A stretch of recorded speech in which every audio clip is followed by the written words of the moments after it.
This little lipstick I'm holding right here is like I'm holding a bit of history in my hands. It's one of the world's best-selling lipstick shades of all time, and one sells every 4 minutes. Are you curious as to what it is? Do you want to know? I'm about to tell you. Hey y'all, it's Jennifer of JennySueMakeup.com and welcome back to my YouTube channel. Thank you so much for being here and for watching. So today's subject is all about one of the best-selling lipstick shades of all time. So I know you're probably very interested and very curious as to know what it is. But before I tell you the name of it, let me tell you a little backstory as to why I bought this lipstick. So literally this morning I was Googling what are the best-selling red lipstick shades of all time. Now, if you've watched my channel before, if you've read my blog, you know that I'm actually a professional makeup artist and have been for years, and I'm obviously a beauty blogger. So red lipstick is kind of one of my things. I love it. I love to wear red lipstick. I own a ton of them. So it's kind of funny that I actually would even Google this because I feel like I own a gazillion red lipsticks and that I pretty much know all the good ones, but you never know it all, right? So I Googled that this morning because I was kind of in the mood for a new red lipstick, hadn't bought one in a long time, and one that kept popping up was this one right here on multiple websites. And plenty of people said that if you're gonna try a red lipstick, you need to try this one. So after researching it a little, I realized that there's a lot more to this little red lipstick than meets the eye. The history behind it is so rich. But one of the reasons I love red lipsticks is because it's kind of like one of those wardrobe style beauty staples that I feel like all women should own one of. It's kind of like owning a good white t-shirt like I have on, or some good, diamond stud earrings. These are not real, of course. These are fake because look how huge they are. But some stud earrings are good. A good red nail polish is nice to have. So a red lipstick kind of fits into all that. And so I feel like every woman should at least try some red lipstick once in a while. It might not be for everybody, but it is a pretty powerful thing to swipe on a good red lipstick and just get out the door. So I find it's one of those staples, and it's one of those things that I do constantly research. Which one should I go buy now? So you've been waiting long enough. Let me tell you which one this is. So this lipstick I'm holding is by Revlon. So it's a drugstore brand lipstick, and the color is called Fire and Ice, number 720. I don't know if the number 720 has changed throughout the years, but it's Fire and Ice. And if you're my age, I'm 42, you probably have heard of this lipstick before. I certainly have. I can't believe I haven't bought it until now, but it has been around for quite some time.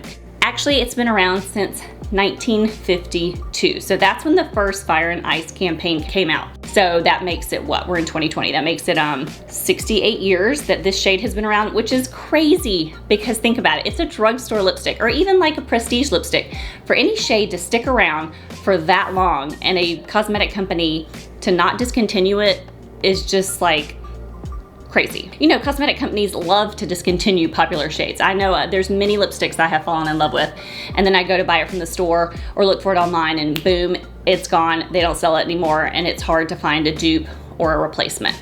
So the fact that they've kept Fire and Ice around this long kind of says a lot about the actual color. So here's a little bit of the history. It was actually one of the most effective cosmetic ad campaigns ever, considered one of the most effective ever. And that's because Revlon tried to let women know that they should buy the makeup, they should buy the lipstick for themselves. They should not be wearing it or buying it for men, which if you think back in the 1950s and before, I guess maybe that's how they were advertising makeup to women, is that you should buy it and wear it for men.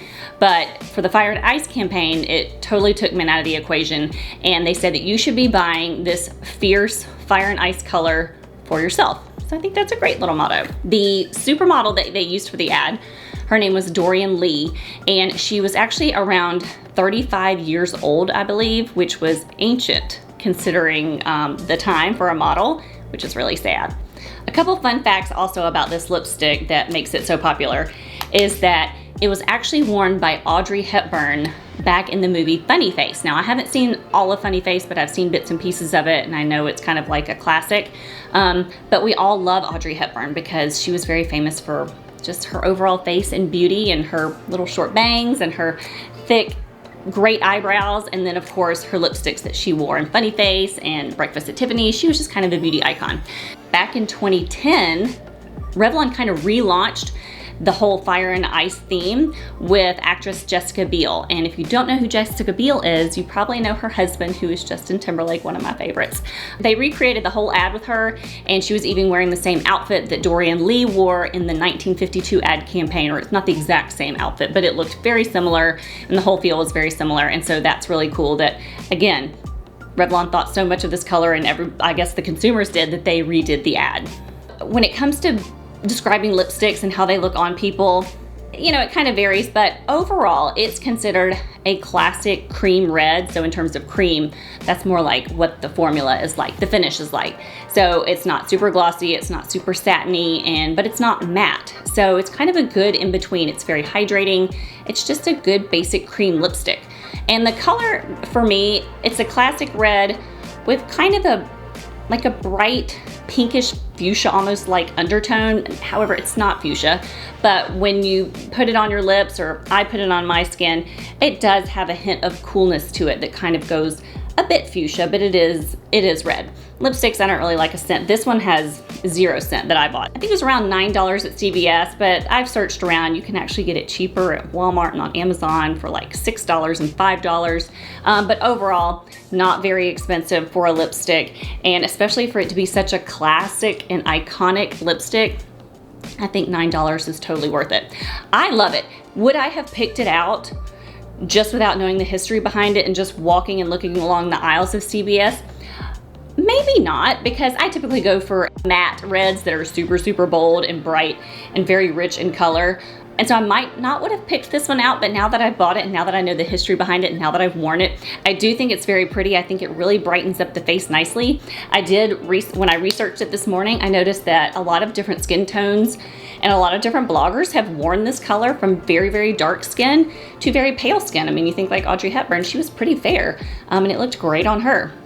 So it is one of those good universal red shades, and it sells 1 tube every 4 minutes, so it's gotta be good. So if you're in the market for trying a new red lipstick, I would definitely say give it a shot. It's gonna cost you $7, $8, $9. It can't hurt. And it's pretty, it's hydrating, not super long wear. I mean, I've definitely worn lipsticks that wear longer. I've definitely worn lipsticks that fade quicker. So it's just kind of middle of the road in terms of how long it stays. So that's about it for this video about this iconic, classic, best-selling red lipstick. So I hope you enjoyed this video. If you want to see more videos about maybe historic cosmetic products that maybe have made history or have a good story behind them, if you enjoyed this, let me know. Before you leave, don't forget to hit that subscribe button and give this video a thumbs up if you enjoyed it and thought it was fun and interesting. And I will see y'all on the next video. Thanks, y'all. Bye. Once again, why don't I keep water nearby? Ooh. It's actually water.